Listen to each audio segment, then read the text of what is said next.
just controlling the bike's direction only using their legs. I'm definitely not at that level. I can remove one hand and then the other hand to give signal, but not both hands. Oh, they use hips. Damn, yeah, that's actually insane. So they use hips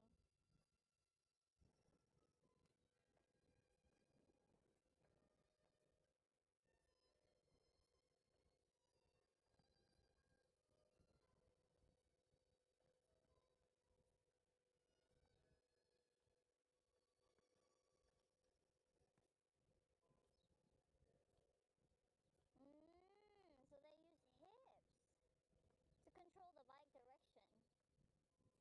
That's interesting. I don't know how they do it.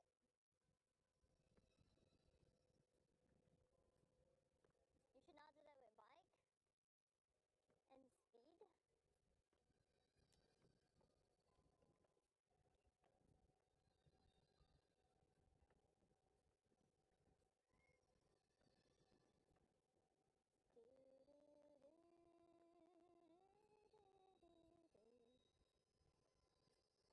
Hips don't lie, Jenny. Exactly, they don't lie, dude. My hips are so stiff.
I love this canal.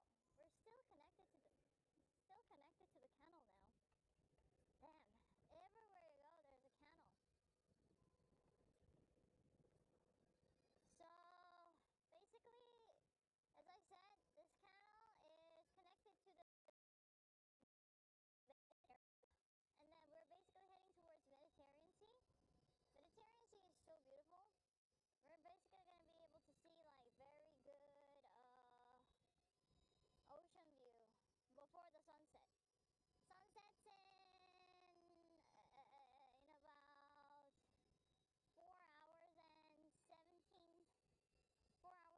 minutes. So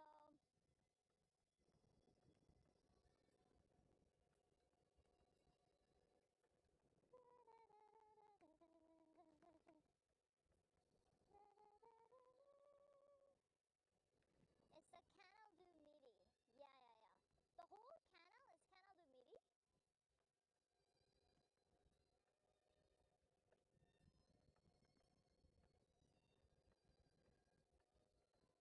Maybe pink sunset.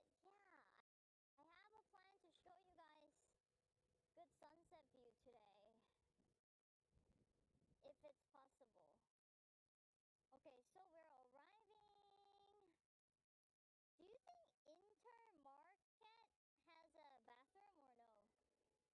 The previous one did not have it.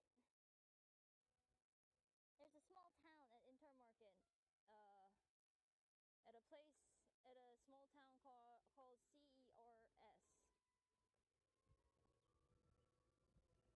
Doubt it? Oh.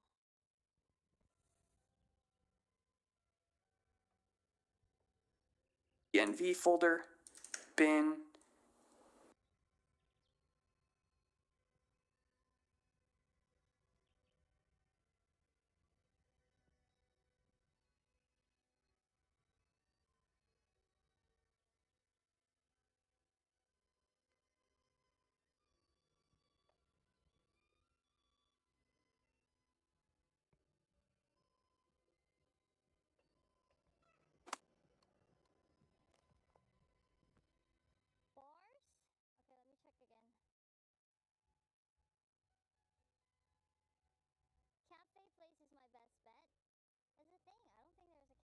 place.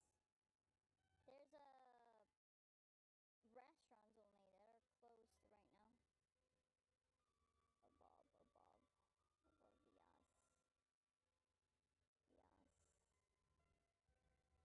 Yes. Okay, let me check again, chat, real quick. Wait a sec. I really need to pee!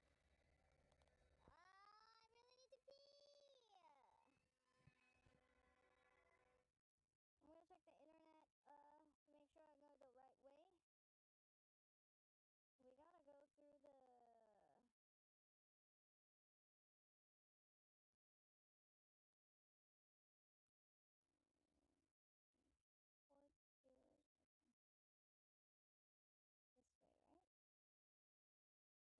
Okay. This way, right? We're going through here. Maybe go through this way. Maybe they have something over there. Yes.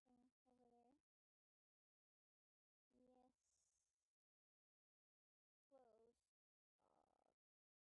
How about this one? Oh! There's this one. Some kind of restaurant. Okay. On the way. Yes. In this video, we are going to introduce You could order like coffee, Americano.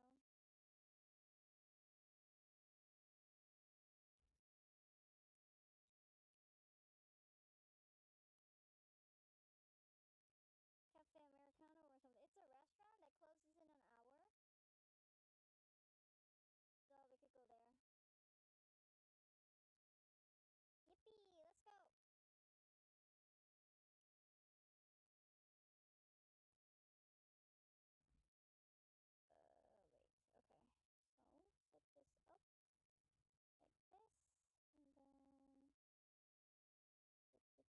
put this up like this. And then...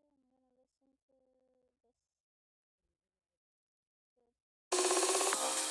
With Google Workspace, you can create a Gmail account with your own domain. In this video, we are going to discuss about compensators. Generally, compensators are used to get the required performance specifications. For example, if you want to stabilize the unstable system, you can use. Would you rather own a boat, chat? Or...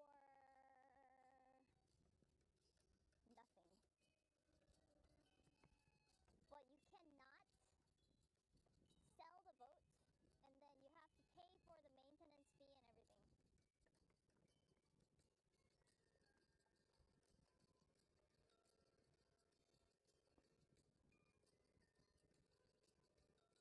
Nothing?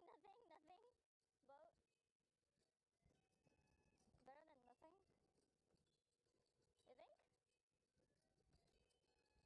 I'm too lazy to take care of my boat, and then like I think if you own a boat, once once the boat is under your property, then you have to pay parking fee, you have to pay maintenance, you have to like probably register, like I don't know. I think it's a massive pain in the ass. I would rather own nothing. If someone say, hey, I'll give you a free boat, I'll be like, nah, dude. I'm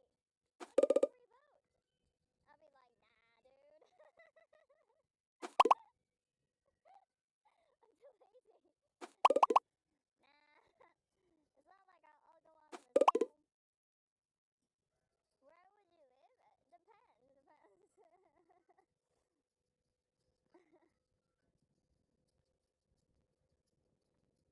Yeah, if I can sell it, then hell yeah. But if I cannot sell it, then I have to like get a parking. I have to pay for the parking, maintenance, maybe like even I don't know, like taxes. House is way more bills than maintenance.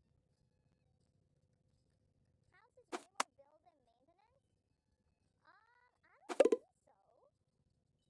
Because if you own a house, you can rent it out and then actually like make money.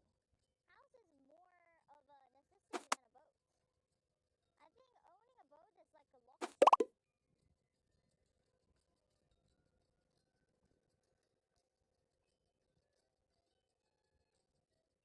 can rent a boat, yes, I guess, but still, I think house is a better investment than boat.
people or making new friends. I enjoy it, but I cannot do it like too often. So if I do it too often, then it would be like too much. But because I don't do it too much, whenever I do it, I enjoy it a lot. You know? So I do enjoy it, but I just cannot do it all the time. But some people love to do it all the time. Those people are extroverted.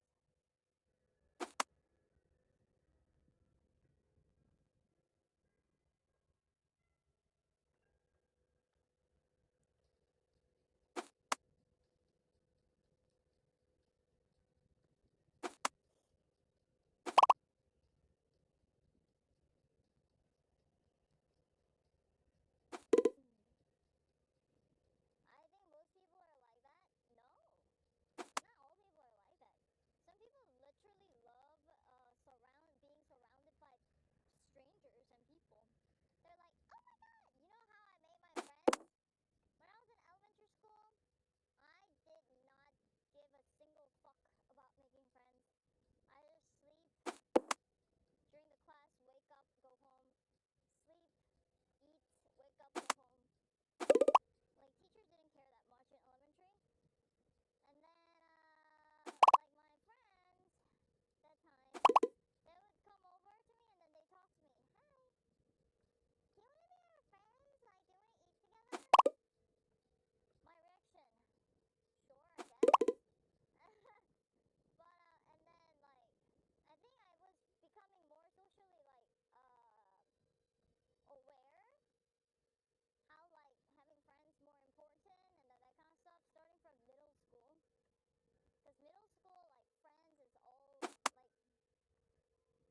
all that matters, you know, at that time. High school too. So at that time, also though, people always like came up to me first, and then when they talked to me first, and then uh, I became friends with them. Whoever come and talk to me first,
Clubhouse.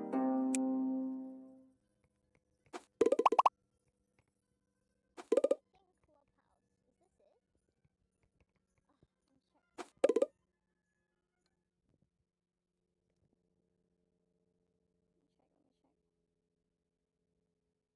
Let me check. No, that's not it. Not it. Is it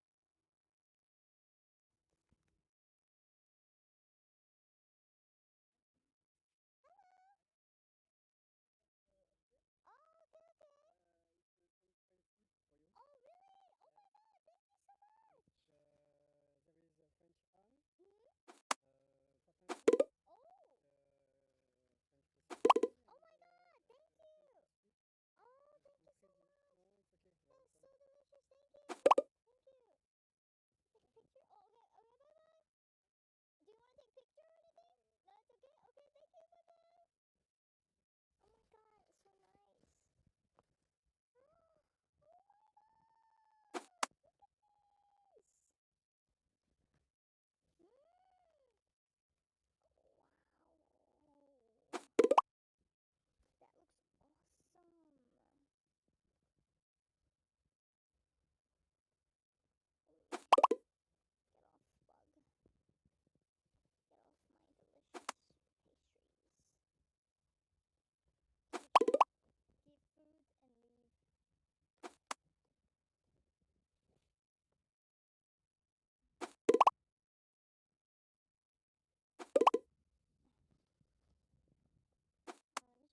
here if they have like bathroom in here. Cause I wanna pee so bad.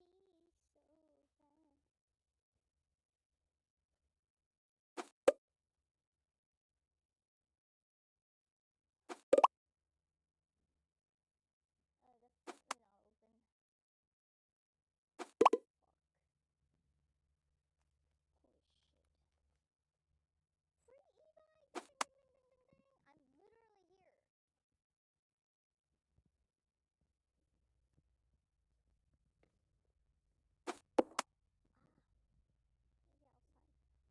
not open.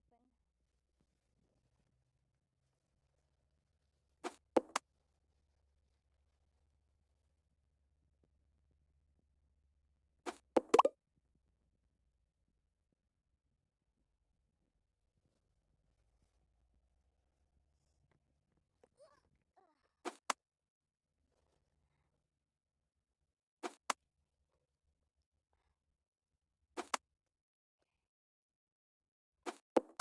Holy shit. Free e-bike! Ding, ding, ding, ding, ding, ding. I'm literally here. Oh, maybe outside. Over there, the door's open. Ugh. I just need to order some tea and then continue, guys. That's all I want.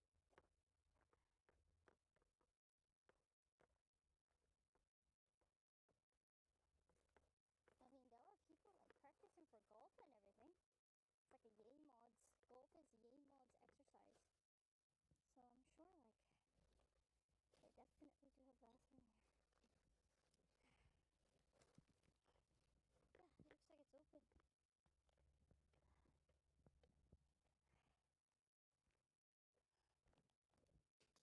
Did you fall in a mod again? Nope, not today. Just grass attack.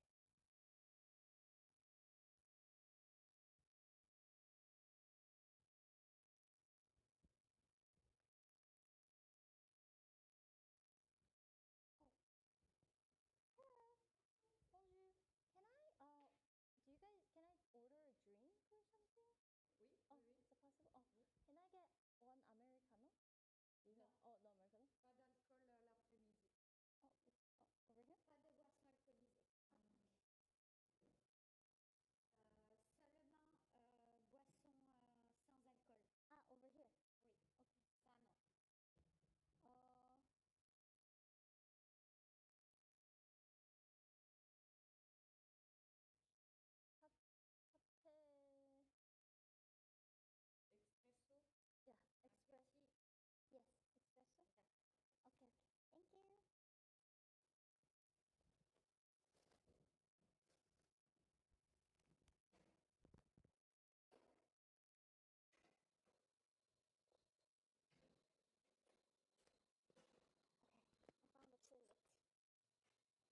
Welcome back to Control System Lectures.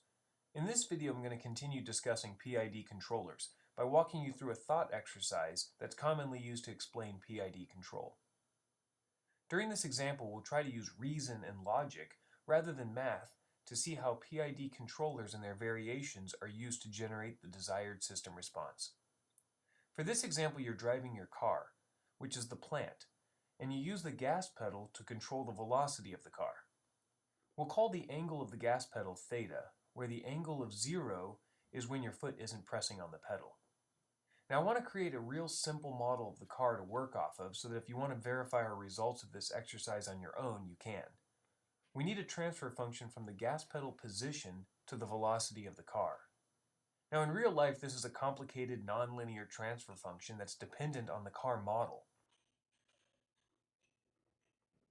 assuming it's just a first-order low-pass filter. And the transfer function for a low-pass filter looks like this, where the output is velocity and the input is angle. So let me explain why this is a reasonable estimate. If you press the gas pedal down halfway, the car would start to accelerate and then eventually settle at some constant speed and stay there. And I can say that any position of the gas pedal, if you held it there long enough, would result in a constant velocity that corresponds to that pedal position. And if you pressed it down just a little bit more, then that speed would increase a little bit faster. But here's where the low-pass filter comes in. If you press the gas pedal down slowly, which is the red line, then the car will be able to change its velocity according to the pedal position, the yellow line. But imagine if while you were driving you started pumping the gas pedal all the way down to the floor and back up. The car wouldn't have enough time to respond to that and the velocity would stay relatively constant. Therefore, low-frequency inputs are passed to the output, whereas higher frequency inputs produce an output that is much smaller. And this is the signature of a low-pass filter. But our model isn't complete at this point, because no one drives by knowingly putting the gas pedal at a specific angle. You don't think to yourself, I need to go 20 miles per hour, so I'll put the pedal at 10 degrees. Instead, people drive by applying a change in pedal angle. Time to pumping the gas pedal all the way down to the floor and back up. The car wouldn't have enough time to respond to that and the velocity would stay relatively constant. Therefore, low-frequency inputs are passed to the output, whereas higher frequency inputs produce an output that is much smaller. And this is the signature of a low-pass filter. But our model isn't complete at this point, because no one drives by knowingly putting the gas pedal at a specific angle. You don't think to yourself, I need to go 20 miles per hour, so I'll put the pedal at 10 degrees. Instead, people drive by applying a change in pedal angle. For example, you realize you're driving a little slow, so you change the angle of the gas pedal by pressing it down a little bit more. So our command is actually change in angle over time, which can then be integrated to produce an angle which is the input into our low-pass filter. So the transfer function from the change in the gas pedal angle to the velocity of the car is then combined and would look something like this. So keep this model in mind as we go through the exercises. In this first example, we're going to go over proportional control. The closed-loop control system for our car with a proportional controller would look something like this, where the error is the difference between our reference command and the measured signal. And the error is fed into our proportional controller. Now imagine that you're sitting in your car stopped at a stoplight, and the speed limit for the road that you're on is 25 miles per hour. The light turns green and you begin to press on the gas pedal to accelerate up to the speed limit. Now in real life, as you drive your car to respond to this step command, you're unknowingly performing proportional control. Here's what happens.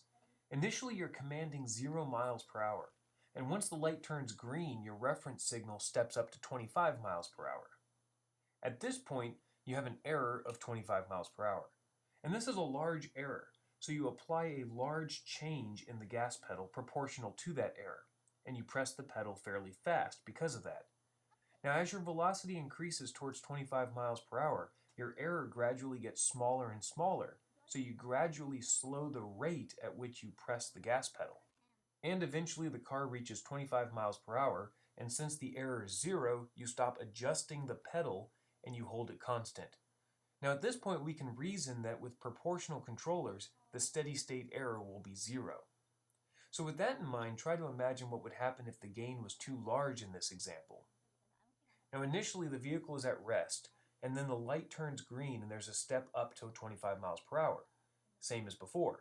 And this is a large error, and instead of pressing on the gas pedal slightly, you floor it because of the high gain, and before you have time to register that you've pressed the gas pedal too far, your car is all the way up to 50 miles per hour. Now at this point the error is now minus 25 miles per hour. So you slam on the brakes, and again before you have time to realize your speed, the car is stopped, and then the cycle starts all over again. And by increasing the gain, you run the risk of making your control system unstable. Perhaps you or someone you know already drives like this, where they apply too much gas or too much brake all the time. If that's the case, then you can tell them that maybe their gain is a little bit too high. Okay, so let's look at another example now. This time let's add the derivative term to the control system, but we'll change the problem just slightly. It's the same start as before where you're sitting at a red light, but now there's another stoplight just down the road that's also red. In this example, you're trying to control your position instead of speed, so that when your light turns green, your reference position, which is where you want to be, steps up from 0 to the position of the next light. In the block diagram, this would equate to adding an integrator right here at the end to convert from velocity to position. And so now this is the new transfer function for the system in this example. Also, your reference signal would change from speed to a position since this is what you're trying to control. So now let's apply a proportional controller to that and see what happens. Again, your reference position would step up to the position of the second stoplight. And since initially your error is large, you apply a large proportional change in pedal angle. The car begins to accelerate, and as you get closer to the stoplight, the error gets smaller and smaller, and the magnitude of the change of pedal also gets smaller. Eventually you arrive at the light, and right when you're there, the error goes to 0 because you're at the position you want and you stop changing the angle of the pedal. So everything's okay, right? Wrong. Not only do you have all that acquired speed, but you're still pressing the pedal down and you blow right past the light. Now once you pass the light, the error begins to grow negatively, and you start releasing the pedal, and eventually you put the car in reverse and start heading back to the light. But you have the same problem in that direction, and you end up just oscillating back and forth. So the next time you run a red light, you can just tell the officer that you only ran it because you drive with a proportional controller, and that's just what it does. Of course, more than likely, the officer will just say, "Tell that to the judge," and is going to hand you the ticket anyway. But you can avoid all of that mess by using a proportional derivative controller. When you add the derivative term to the controller, making a PD controller, you're adjusting the change in angle of the pedal based on the rate of change of the error as well as the magnitude. In other words, you recognize that you're closing in awfully fast on the light, so you'd better start releasing the gas pedal a bit early. It works like this. At the beginning you have lots of error, and you aren't moving, so the proportional path is large and the derivative path is 0. Once you start accelerating towards the second light, the error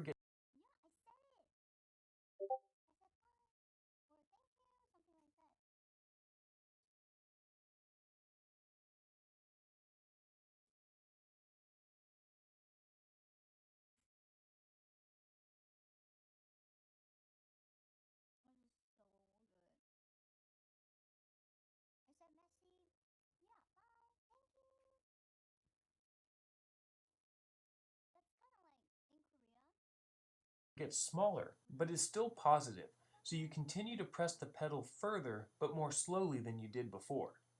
In addition, you're starting to close in quickly on the second light, so the time rate of change of the error is getting more negative. The result is that the derivative path causes you to slow the change in pedal angle. Eventually the error is small enough that the proportional path contributes less than the derivative path, and you start to slow the car down, and this occurs earlier than your reference position. And if you've tuned yourself properly, which loosely means that you know how to drive, then you're going to stop right at that second light.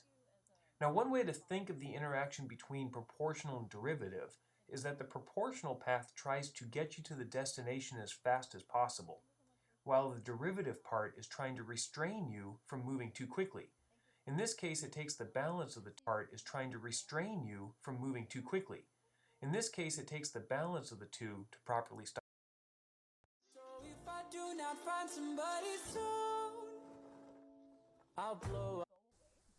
Alright, let's learn how to tune a PID controller. Most of the documents I see online and videos I see I usually say thank you, bye, or something. I don't know. I think I just said bye too, but I don't remember. I just say Mickey.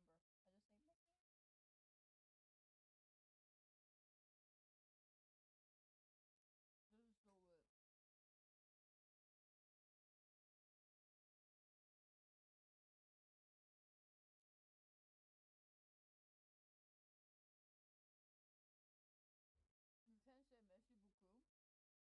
Amazing. Thank you, Mac.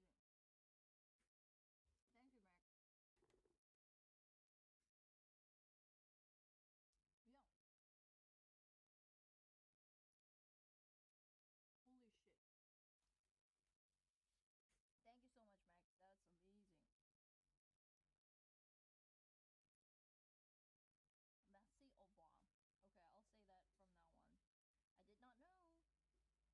Merci au revoir. Okay, I'll say that from now on. I did not know. I just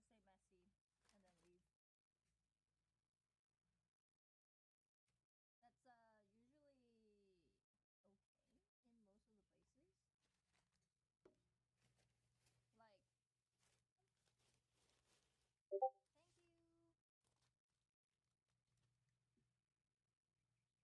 you. But I usually always also say bye too. I thought I said bye as well. Oh my god. What was this pastry called?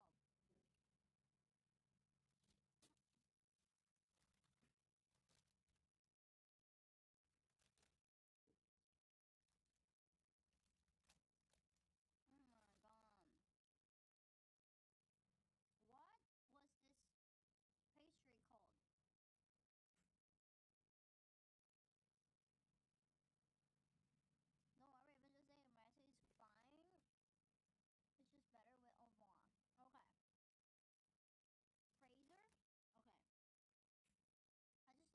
Fraser? Okay. I just don't know. I haven't mastered au revoir, how to say au revoir correctly. Fraiser. I thought it was just like strawberry cream cake or something.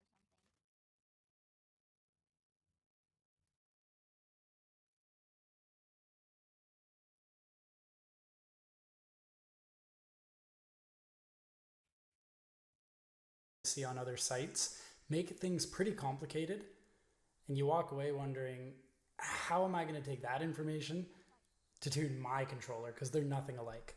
Well, hopefully in this video we can make it simple, break it down step by step, and afterwards you guys can take these principles to tune your own controllers.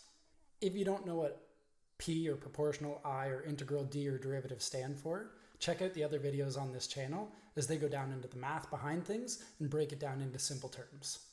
So for this video, I'm going to assume that you have some basic knowledge of a PID controller. Most manufacturers are going to have their basic PID values, and those are a great starting place, and I'll start with those if I have them. But if not, let's learn to tune a controller from scratch. So the first thing I do is set the P, the I, and the D to 0. Then start with the proportional. The proportional is your initial spike or your initial output or your initial reaction that is going to control the output. So it's going to look at, okay, where is my set point? Where is my actual value? Now that can either be temperature, that can be speed, that can be anything. Whatever your controller is, what's the difference between them? And whatever your proportional gain is going to determine how much it increases your output to try and bring your actual value to your set point. So let's start with a proportional of 100 for this controller. Now keep in mind, every controller and every manufacturer uses a different variable for their gain. So some will be 0.1, some will be 1, some will be 100, and some will be 1,000. So you just need to know that specific controller to know how much to start with and how much to increase your proportional output. For this controller, the maximum value is somewhere around 1,000. So I'm going to be starting with 100 on the output. So now let's try that and see what happens. If our set point's at 1,000, with a P or proportional of 100, we notice that the green output increases initially because that's the proportional. It's your initial reaction. And it does bring our actual value up, but it's never quite able to reach our set point. So if we reset that, let's try a proportional of 200 and see what happens. Okay, that's better, but still not quite at the set point. Now we're going to say, how much do we increase the proportional and how much is too much? So when we're starting, what we want to do, increase the proportional value to a point where your actual value gets close to the set point, or even maybe overshoots it a little bit, but the controller's not unstable. Now what's an unstable controller? Let's put in a value of 1,000 here. Notice how the output is oscillating up and down, up and down. That's an unstable controller because the oscillations are not getting smaller. The oscillations are either remaining the same or getting bigger. That is not good. When we hit that point, we know we've gone too far and we need to back it up. So now if I go to a value like 800, the oscillations start getting smaller, which means this is now a stable controller because the oscillations get smaller. But that's still a lot of oscillations. If you're trying to maintain a temperature, you don't want to go to 80 degrees, 70 degrees, 79 degrees, 71 degrees. That's far too much oscillations. So for this controller, let's try resetting it and let's try a set point of around 500. Because 200 was a little slow, 800 was still oscillating a bit much. So let's pick somewhere in the middle. Now notice how the actual value almost reaches the set point. We have a slight oscillation, but it's not terrible. And then the controller seems to stabilize out. So I would call that a great starting place for the p-value or the proportional. Now you're going to say to me, okay, that's great. We've set the proportional, but haven't you noticed the actual value still hasn't reached our set point? It's only at 800 when the set point's 1,000. Correct.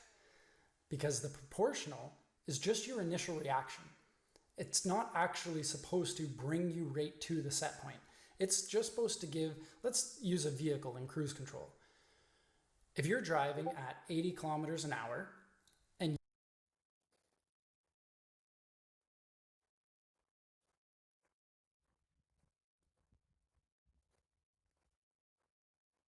you set cruise control at 100, you need something to push that pedal down initially far enough to bring you close to the 100. You don't want to mat the pedal all the way, or you're going to go to 110, 120, 130 kilometers an hour. Or miles per hour if you're in the US.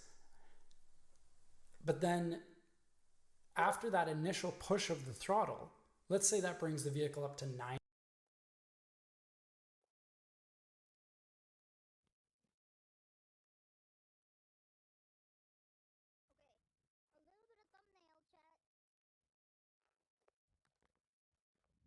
Or 95 kilometers an hour, you need something to bring it the rest of the way. And that's where integral comes in. So integral starts very low, but then it compounds on itself. So it'll increase the throttle percentage by 1% in the beginning. And then if it still doesn't reach the set point, it compounds again to 2%. And if it doesn't reach it, again, it compounds to 4% and then 8%. And because of this compounding, it will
will help the actual value reach that set point quite fast, because the longer it takes, the faster that integral is going to act on the output. So let's try adding some integral in here.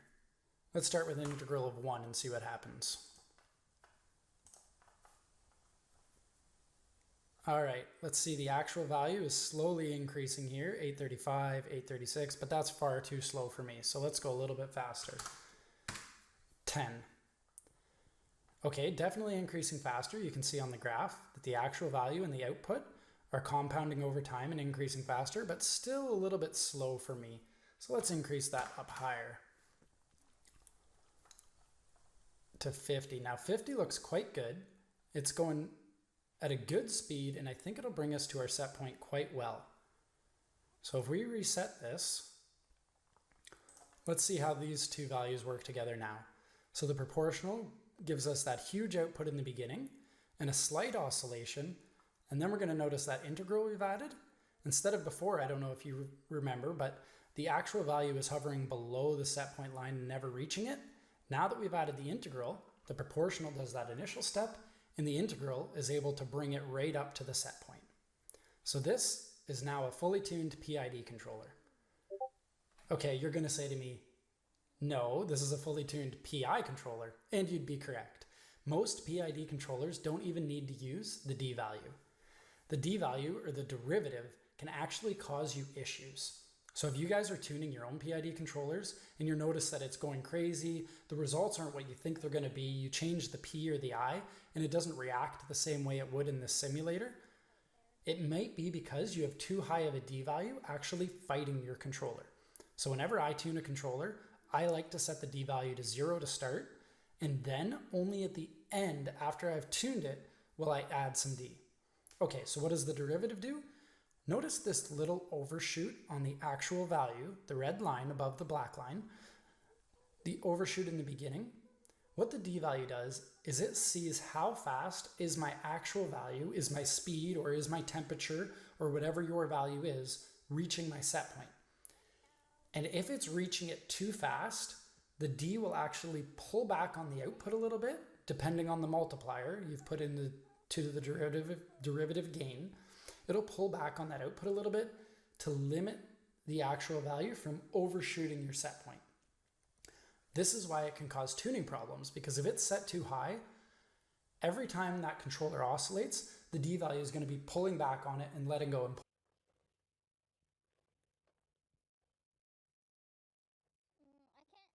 Mexity, I couldn't go to the oyster village that you suggested because that route has like bad internet. It was bad, man. But I'll definitely go to a bunch of other places that you recommended. And thank you for the food. Snack. Definitely can last a few more days with somewhat bananas and then crackers. I can have my fiber poop inducing cracker with the delicious cheese and pate. Feels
Pogo. Ego boost. Let's fucking go.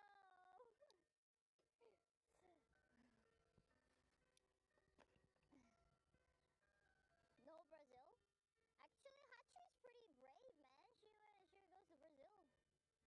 Okay, I'm gonna go this way. Bias.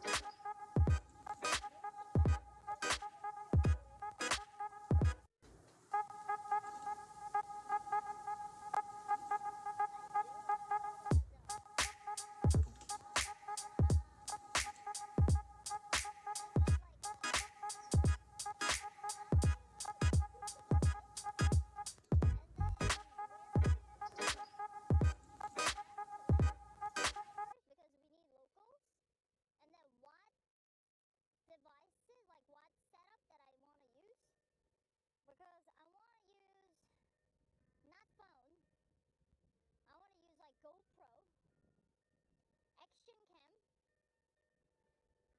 that is like, I don't know, like in, like, I think the one that Suka used, something like that, that's like not bad. I don't know how much that is. Probably cheaper than phone, that's for sure.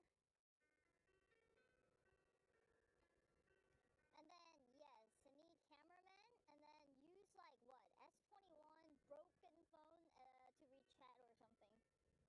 And then also, I'm not gonna take like my, yeah, just like leave everything valuable, go with locals, should be okay. And then travel with someone, like dude.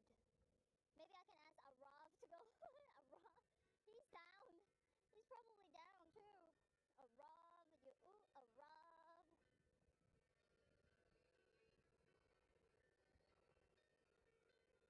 I will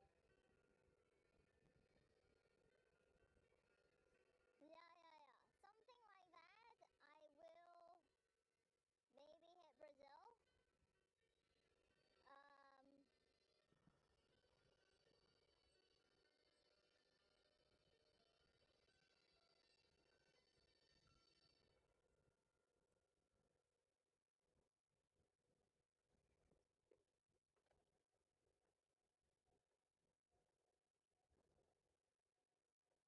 Next year?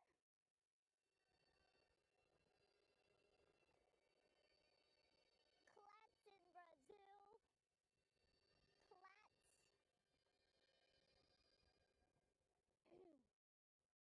Clats. Yeah, next year. 와, 너무 예쁘다. 시원해. 좋아.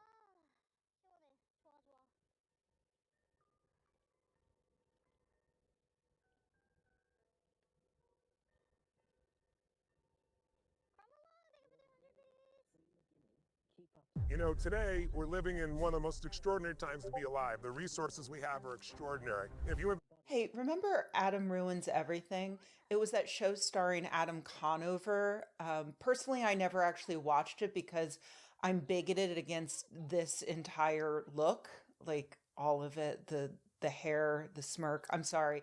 I can't help it. It just awakens some ancient survival instinct in my lizard brain. But I still appreciated that the show existed because the conceit was that this man, Adam, debunks a different commonly held belief each episode, which is obviously something that I appreciate. Various episodes explained how vitamin supplements aren't necessarily good for you, that Christopher Columbus was a genocidal asshole, and how broken America's immigration system is, which are all things that I have discussed on this very channel, which, makes me think that maybe I should reconsider my innate bias against white men with abnormally tall hair.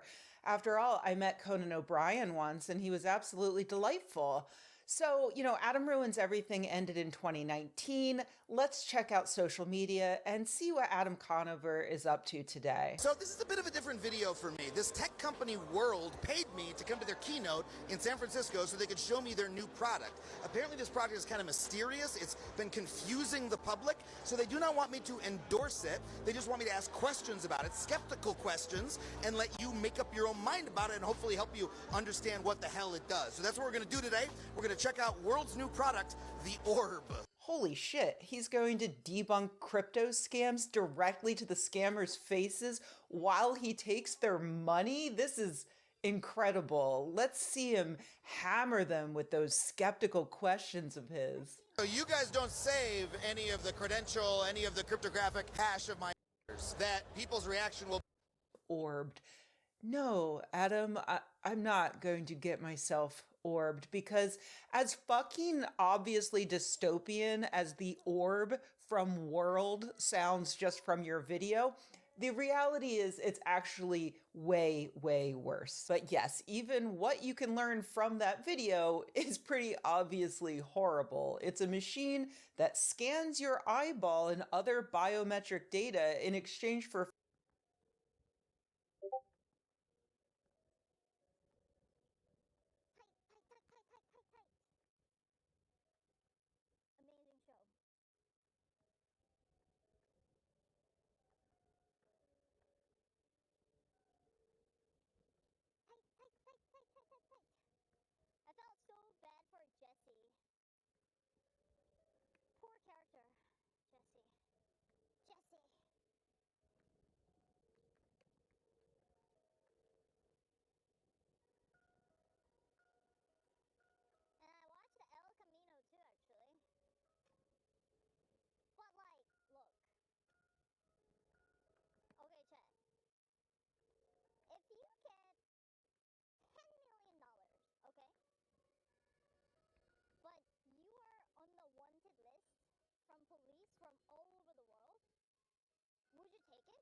Or $100 million, basically unlimited money, but fucking bug went directly in my eye. But you're wanted. No, right? Cass Mafia, thank you so much. Always a pleasure watching your stream. Thanks, Ginny. Thank you for supporting. Thank you. You'll take it? So I guess you could like use that money to like bribe someone or not get arrested or like basically, but you're always wanted. Would you take it?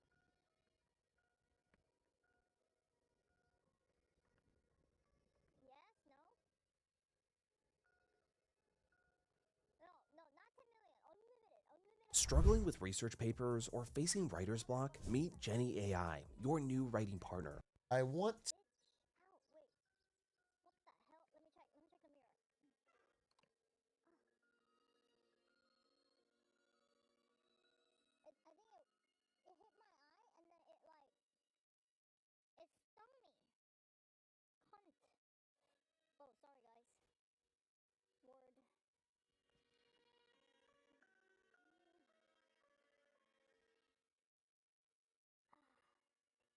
What's that? Muji. Oh, my eyes. What's your language? I mean, look. In my defense, it stung me, okay?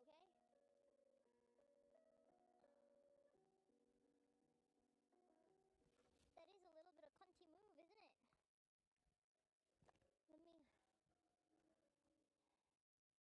Let me put eye drop in my eye. Here's my eye drop.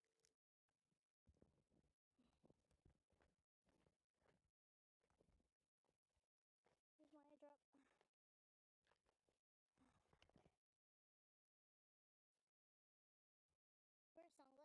I hate wearing sunglasses. to watch this video on why Americans keep buying McMansions. Because it seemed interesting and I flagged it as watch with stream. It's also only 9 minutes long. Let's watch it because I want to know why are Americans, I didn't know Americans were buying houses at all. Why are we buying McMansions? Tell me more, CNBC, why Americans still have McMansions, okay? I mean, just being for real though, I'm trying to think my guess. Obviously, Americans like things bigger, especially if you're outside of a city.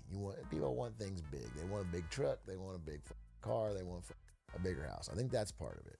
But also, like, outside of the city where things are insanely expensive, a lot of places only build houses like this. If you're in the suburbs of like a lot of big areas of commerce, this is the kind of house you get. This is what exists. There's not a lot of other options. So I was thinking Atlanta was what I was thinking of, dude.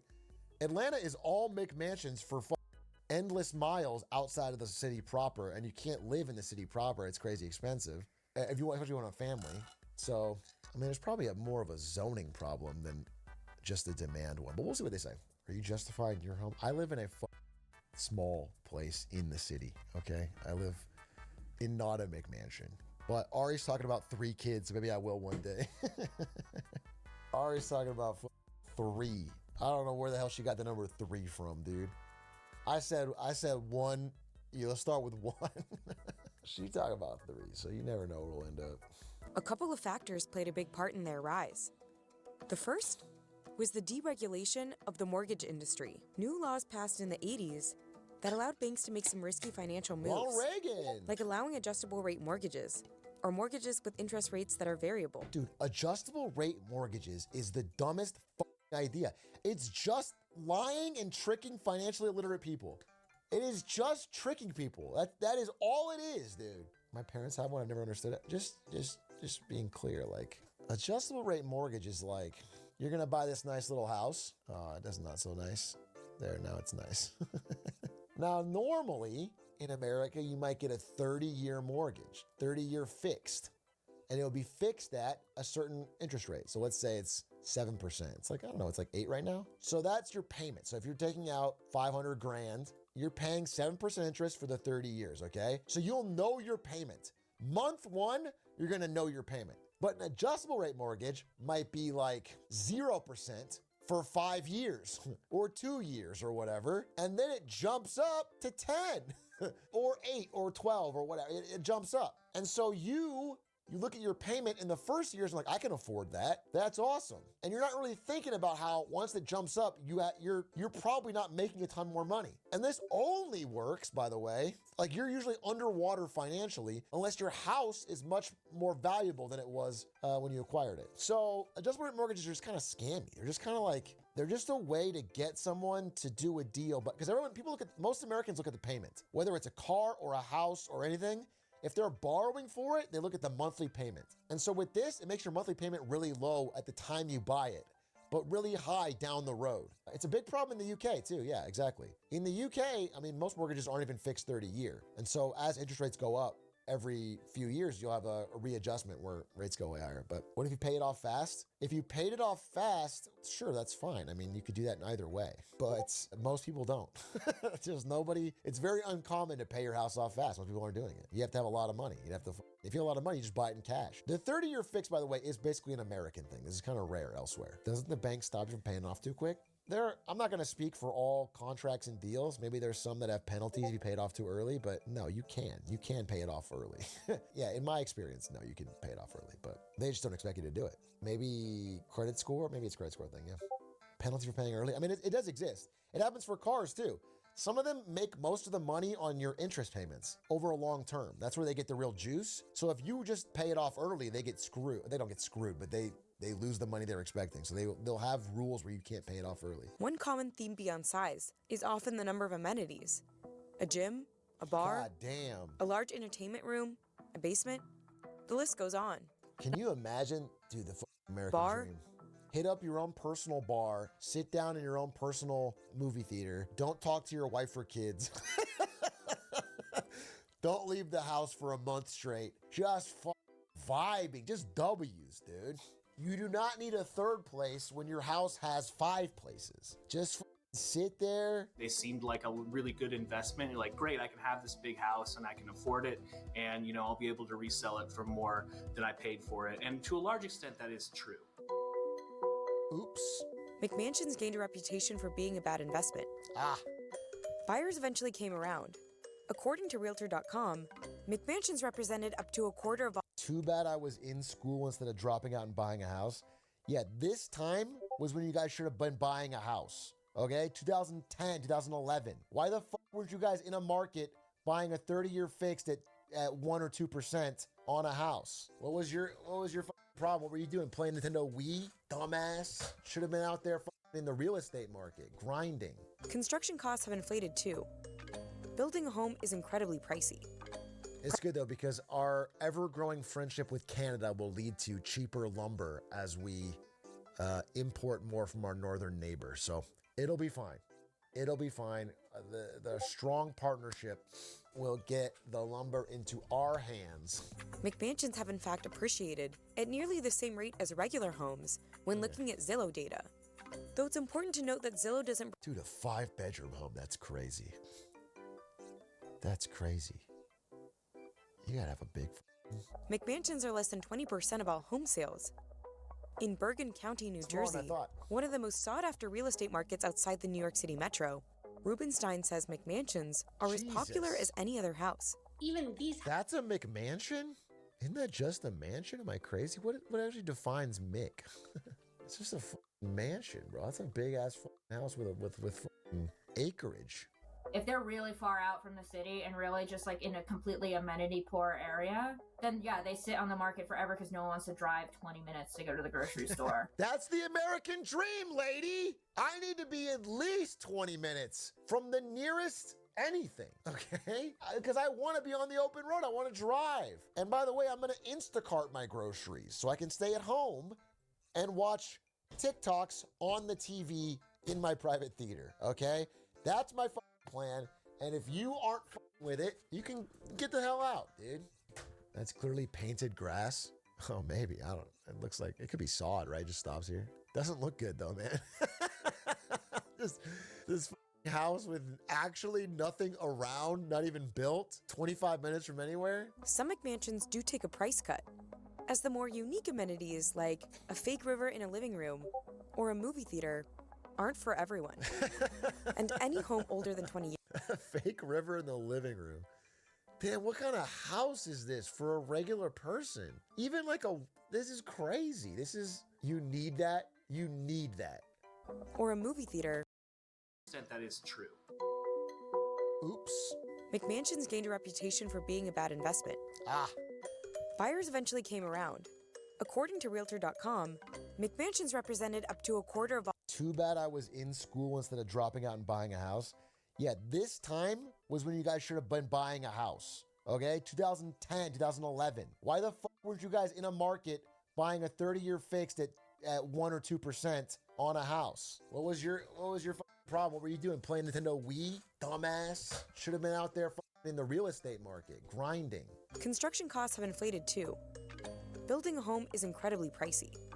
It's good though, because our ever-growing friendship with Canada will lead to cheaper lumber as we import more from our northern neighbors. So it'll be fine. It'll be fine. The strong partnership will get the lumber into our hands. McMansions have in fact appreciated at nearly the same rate as regular homes when looking at Zillow data. Though it's important to note that Zillow doesn't... Dude, a 5-bedroom home, that's crazy. That's crazy. You gotta have a big... McMansions are less than 20% of all home sales. In Bergen County, New Jersey, one of the most sought-after real estate markets outside the New York City metro, Rubenstein says McMansions are as popular as any other house. Even these... That's a McMansion? Isn't that just a mansion? Am I crazy? What actually defines Mick? It's just a mansion, bro. That's a big-ass house with acreage. If they're really far out from the city and really just like in a completely amenity poor area, then yeah, they sit on the market forever because no one wants to drive 20 minutes to go to the grocery store. That's the American dream, lady. I need to be at least 20 minutes from the nearest anything, okay? Because I want to be on the open road. I want to drive. And by the way, I'm going to Instacart my groceries so I can stay at home and watch TikToks on the TV in my private theater, okay? That's my plan, and if you aren't with it, you can get the hell out, dude. That's clearly painted grass. Oh, maybe. I don't. It looks like it could be sod, right? Just stops here. Doesn't look good though, man. this house with actually nothing around, not even built, 25 minutes from anywhere. Some McMansions do take a price cut, as the more unique amenities like a fake river in a living room or a movie theater aren't for everyone. And any home older than 20 years. Fake river in the living room. Man, what kind of house is this for a regular person? Even like this is crazy. You need that. You need that. Or a movie theater. And why is the movie theater medieval themed with stone? What is this? What are you watching in this? Buying a home is seldom a bad investment. Okay. And even when it is kind of a tax. Yeah, I just want to be clear. This guy works in real estate, I assume, or that type of talk is why we got into the problem in 2007, bro. Realtors in 2006. I will say it's seldom a year-to-year bad investment, and then the bad part comes all at once. If you're looking to get into a bigger home, these McMansions might be a good option. I think the only ones that have not held their value as well are the ones that look like you walk in and you're like, okay, it's 1995. So people don't want to be transported back in time. They That'd be want kinda something fun. that's been maintained. People want a new construction house. Interesting. I don't know how much I learned from that, but it was an interesting discussion. Look, the real estate market is different all over America, but there's definitely areas like in Texas where they built a bunch of McMansions and they aren't selling. And the prices are dropping consistently and nobody's buying. And it's fucking bad. And if you had bought in early, you're like one of the only people in your neighborhood that bought, and you notice they haven't filled the houses around them and they're starting to rot and it's driving down your property value, I'll just be careful, bro. I'll be careful with an investment like that. I can squat in them just fine.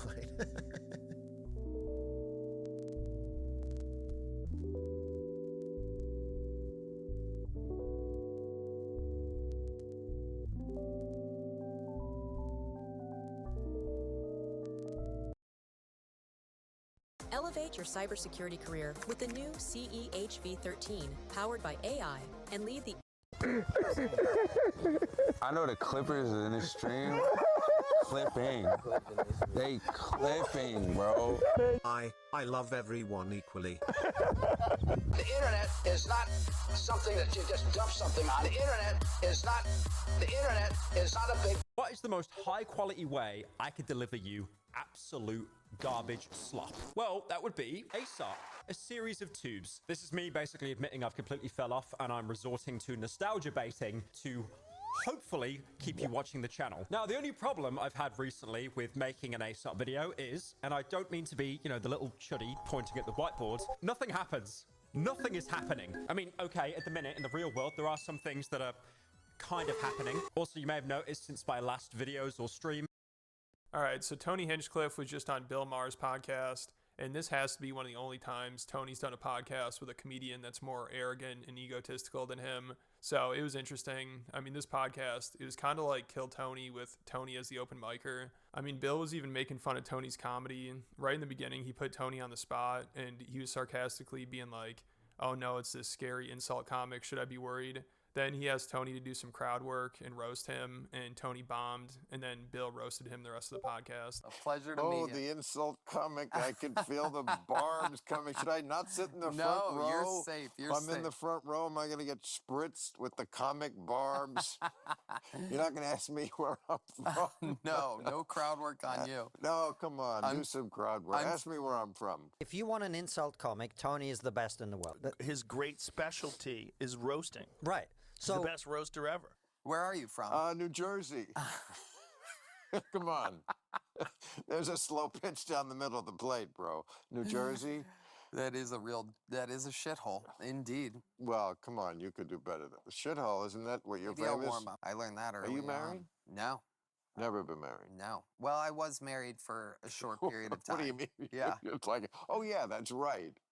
No, I'm high as shit, but I was married for a couple high years. As shit, and I forgot marriage. Yeah, where I grew up in Youngstown, Ohio, a very, very at the time dangerous. But the most dangerous neighborhood in America is Appalachia. Where's that? What do you mean? The city? The It's place? not a city. Yeah. Like in the mountains? What do you mean? Jesus, didn't you go to high school? Yeah. And Tony said he grew up watching Bill and is a fan, so maybe he's just nervous because he seems scared to offend him or get in an argument with him, and he just let Bill walk all over him. You know, because if you're going to do this podcast, you got to be more aggressive, or else he's just going to comedy. Right in the beginning, on a podcast with a comedian that's more arrogant.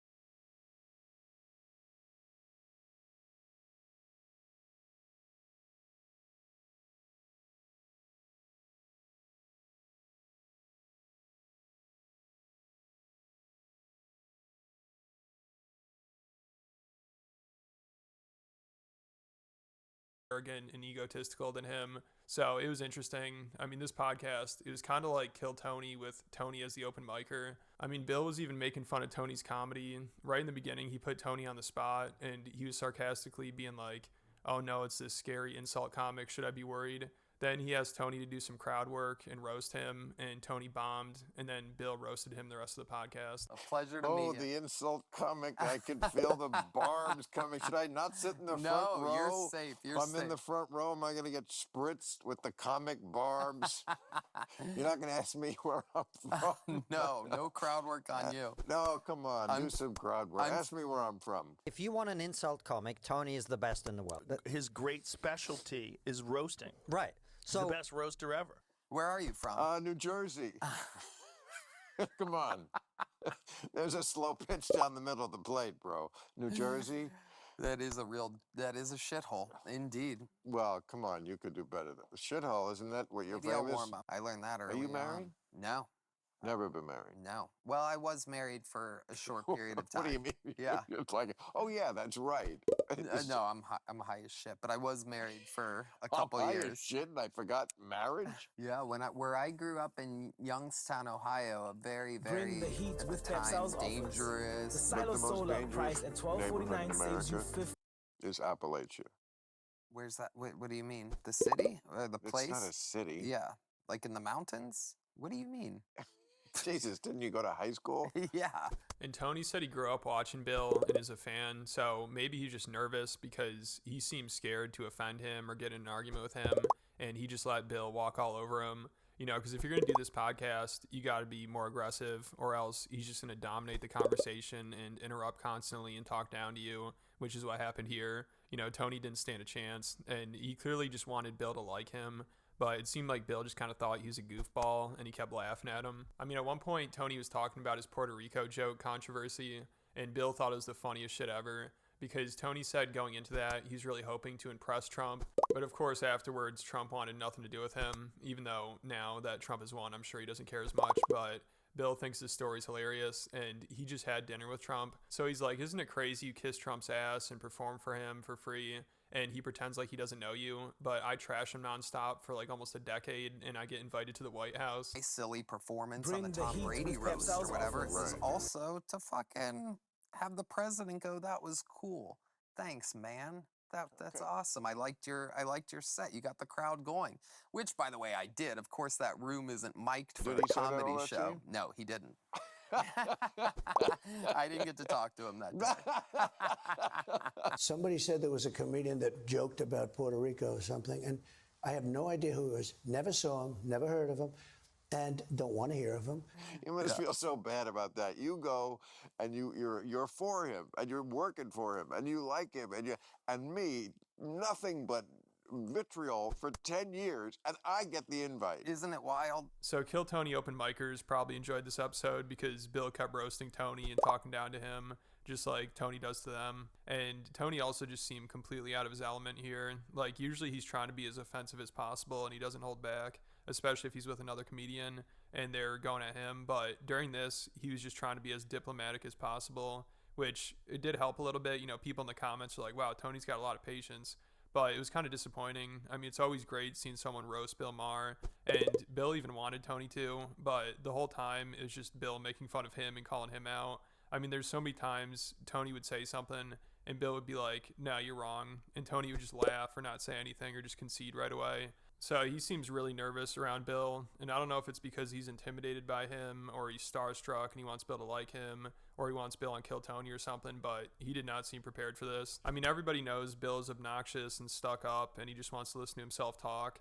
So this isn't very surprising. You know, this is classic Bill Maher here. Like, you know, he's going to try to talk down to you and constantly interrupt you to talk about himself or Trump, which is really annoying, but you know what you're going to get with him. I mean, this isn't a surprise that he's acting like this. So you kind of have to try to put him in his place a little, like Bill Burr and some other comedians have done.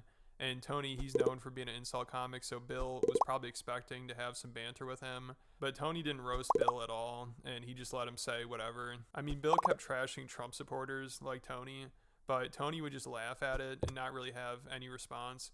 And at one point, it seemed like Bill was expecting Tony to respond by insulting him back, because obviously that's what Tony's known for, and he would do that to anybody else that says something like this. But when Bill basically calls Trump supporters crazy, he's waiting for Tony to respond, and he thinks he's probably going to insult him, so he's like, and whatever you're about to say, I am that. You know, he probably thinks he's going to call him a libtard or something. But then Tony's like, that's why I think you're a centrist. And Bill's all surprised, and he's like, oh yeah, sure, I'll take that. If you take away Cornell University, it's Appalachia. It's like fucking hillbillies. Very rural, very out in the country, very Trump country. I'm not equating the two necessarily. Okay, but like... You know, being a Trumper isn't, what you're calling a Trumper isn't that crazy. I mean, he did win the popular vote. That doesn't mean it's not crazy. That does not, those two things are not, okay. Right. That's fine. Look, you've been talking to me for what, an hour and a half? Yeah. Do I seem like a guy who hates you because you voted? No, and I'm the same way. And I never will That's be. why I think you're, I believe am. it or not, Whatever a you're going to say, I am. I think you're... Oh, I am? Yeah.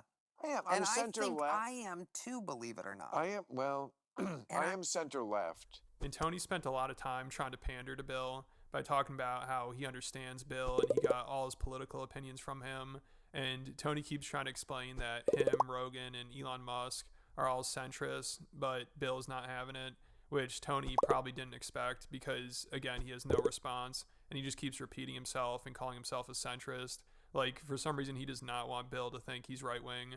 At least from my perception, centrist we are. I've been watching you for my whole life, by the way. My mom always made sure we had HBO, even though I was raised poor, so I kind of get you, and it's crazy that I'm considered a right-winger, or that Rogan is, or that Elon is, and these people... Well, anybody, I'm sorry, but anybody who is a Trumper, it's a different mindset.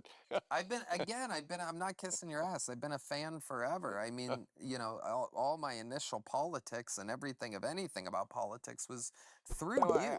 It's like we're all pot-smoking, pro-choice. If you're going to call us far-right, crazy people, you have to realize we're all formerly registered Democrat voters. And so is Rogan, and so is Elon, and so is Trump. All these people are famously old Democrats. Okay, but that's not where we are now. They're not Democrats now. And I understand why the Democratic Party gives them the heebie-jeebies. That's different than being all in on Trump, which they are.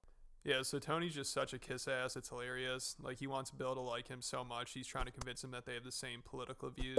But Bill's just like, no, we don't. Don't lump me in with you, Rogan and Elon. So Tony was just trying way too hard to pander to Bill, and it was embarrassing. And it's just like with him and Trump. You know, he wanted Trump to like him so badly, he got carried away with it and ended up blowing it. And now he wants Bill to like him, and he's just embarrassing himself again. Like, also, he tried to explain to Bill how the 2020 election might have been rigged. And Bill looks at him like he's crazy, and he's like, are you serious? And of course, Tony starts to backpedal, and he's like, well, I'm not saying I believe that. So he's really cautious when he's talking about this stuff with Bill. Like, also, Bill asks him if he believes in Pizzagate, and Tony's like, no, that's a really fringe theory. But I feel like he's only saying this because he doesn't want Bill to think he's crazy. You know, around Bill, he seems to tone everything down a lot, and he just wants Bill to like him. Because they don't accept election results. Nothing is more important to me than that. You have to accept election results. That's the basis of everything. Right. And they're not there. Yeah. You have no thoughts about the fact that perhaps because, you know, it was a lockdown and everything that, and, you know, extra reviewers, you know, like from both sides could be in the voting areas and stuff, you know. You're still saying the 2020 election was not fair? Because even his own security team said it was fair.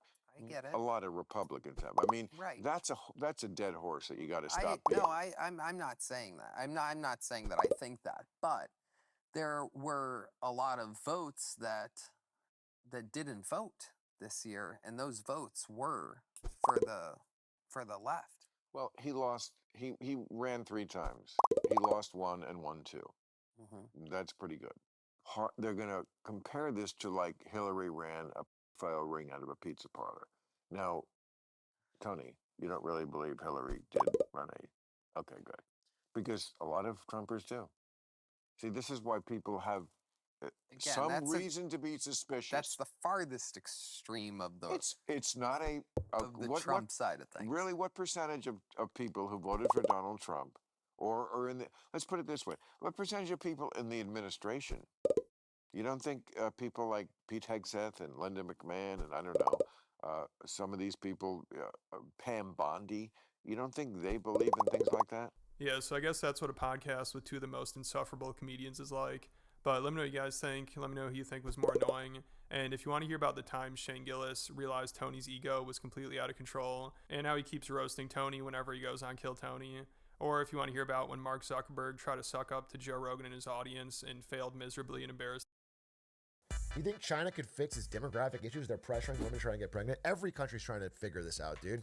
I think Trump proposed a $5,000 check if you are a woman that has a baby. Every country is trying to figure out this demographic problem. I want to do a deeper episode on, like, maybe it's Lemonade Stand, maybe it's a Marketing Monday, but on all the different methods that are being tried, because the problem is getting, you know, extremely serious. There will be relatively soon a Korea with 1 old person per 1 young person or 1 working age person. A society cannot support that many old people. You know, usually you need 4 to 5 working age people for every old people to support a social safety net. 1 to 1 is not doable. Purge for old people is crazy. I'm sorry. Are you saying that like someone was saying it wasn't crazy? Are you saying someone like the normal idea was purge for old people and you're like, wait, I'm going to take a stand against this? Is anyone supporting a purge for old people? 2 theories on that. Number 1, are we saying we are going to mass murder old people? Purge. Or, more interestingly, are we saying we have the purge day like the movie, but only for old people? So everybody else lives their life as normal, but on purge day, if you are above a certain age, the laws don't apply to you can kill other old people. Old people Hunger Games. People get executed at age 70. Logan's Run type shit. I guess referencing Logan's Run means I'm a candidate for murder. That's an old ass movie, bro. That's an old ass movie. That's like the 3 pints. He's old. Get him. Fucking kill him. I think that if we were to make a law that killed old people at 70 years old, you, at age 69, would want to change the law. I think you would get to 69 and you'd be like, I feel like this law's kind of run its course. I don't know about you guys. I feel like, honestly, with the advances in modern health, we should probably change it. Have you considered we can solve all the deficit issues by doing a billionaire round of taxes, pay them, or double it and give it to the next billionaire? No, we can't, right? Because even if everybody doubles it until it gets to the richest man in the world, Elon Musk, and he can't double it again, I guess, because he's the last one, and then we took all of his wealth, it would not even come close to solving our deficit issue. We could seize all of his wealth and it would cover our recent addition this year to the military budget. I guess that would be nice. Man, I'll take it. All right.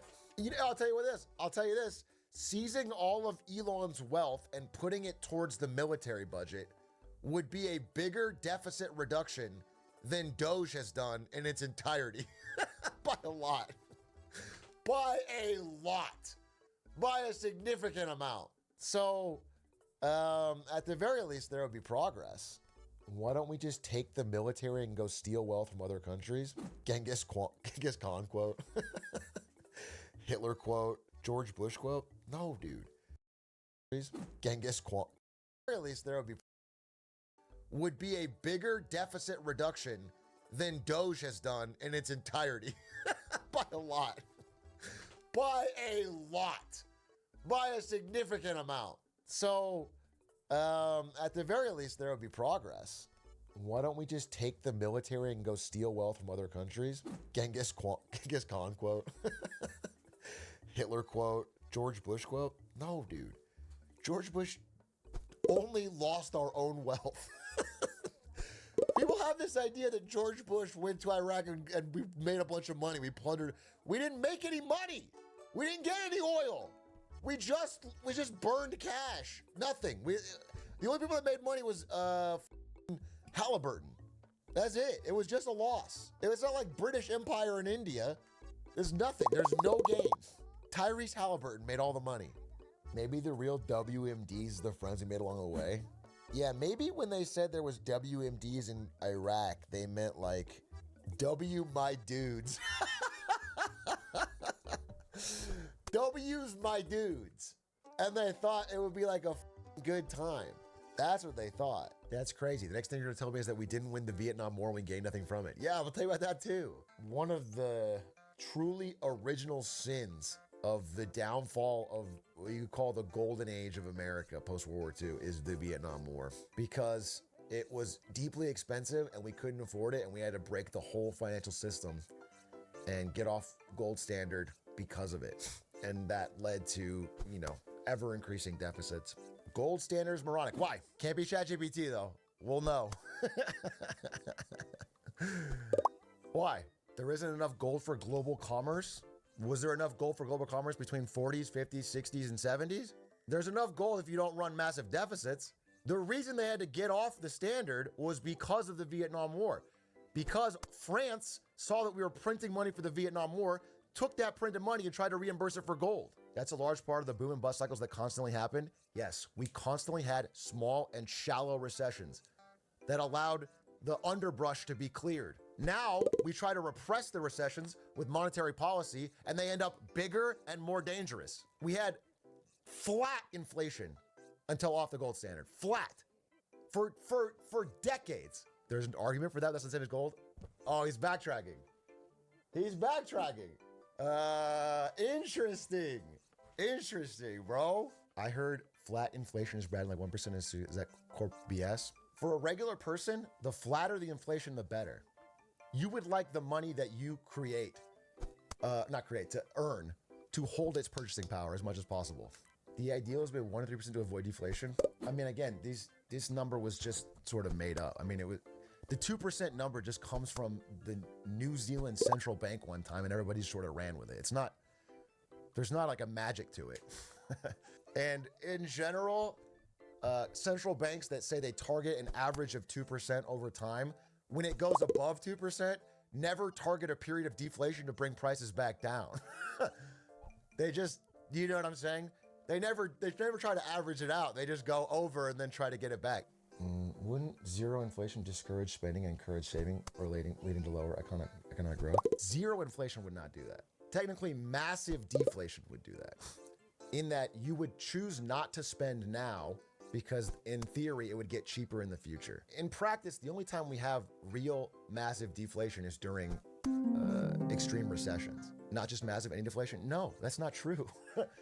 In regular moments of small deflations, people still buy things they need to use now. Economic purchases are not made entirely by an actor trying to ration out for the next 100 years. They're trying to use things. They need to buy and use things that they have to use day to day.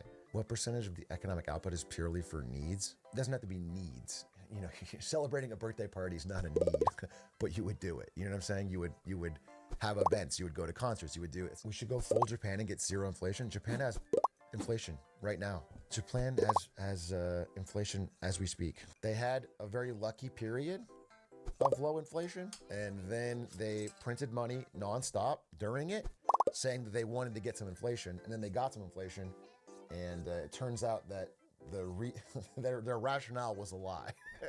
Okay, and they just built their whole economy on printing money, and they're still doing it, and the inflation is now hard to control, and their currency is getting wrecked. If we can somehow control hyperinflation when having a small period of hyperinflation to pay off debt it would work for paying off debt. It would ruin the lives and savings of every worker. It would be societally catastrophic, but you would get the government out of its pickle. There's a great book, When Money Dies, about Weimar Germany about that. What is Ludwig saying? Nakini Dashite Kudasai is a totally unique phrase made by the locals to discourage foreigners from entering Japanese people's stores. Is that like D's nuts or something? What did I just say? I'll say it in Japan for sure. I trust you. I'm sure it means well. Please burst inside me. I shouldn't ask Ludwig about this. He's part of the problem. But my understanding, because we just had 2 Japanese nationals staying with us, Ari's maid of honor, Juno, and her husband, the tourism there is insane right now. It has never been this, you could say good or bad, but the number of people, overwhelming. And the currency? Yeah, I mean, the currency is a major part of it. It's just cheap to go there. It feels extra bad because the tourists have way more money and walk around like this is so cheap. Yeah, dude. That's what I'm saying. Japanese economy is not good. And the yen is shit. But at least Trump is wrecking the dollar too, so we can be like that. Except nobody wants to tourist. No one wants to travel here. Our tourism is way down. Way down. So at least we won't have that problem.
With Google Workspace, Drive lets you easily search your files, making videos, PDFs.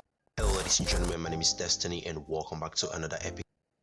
For this course is just the basic knowledge of HTML. That's all. You don't need to know anything about Django, you don't need to know anything about JavaScript, Ajax, jQuery, or even Bootstrap, as that is what we'll be learning together in this Django Stack Masterclass. So sit tight to get the templates, the HTML, CSS, images, JavaScript, and pretty much the finished product of this crash course. You would need to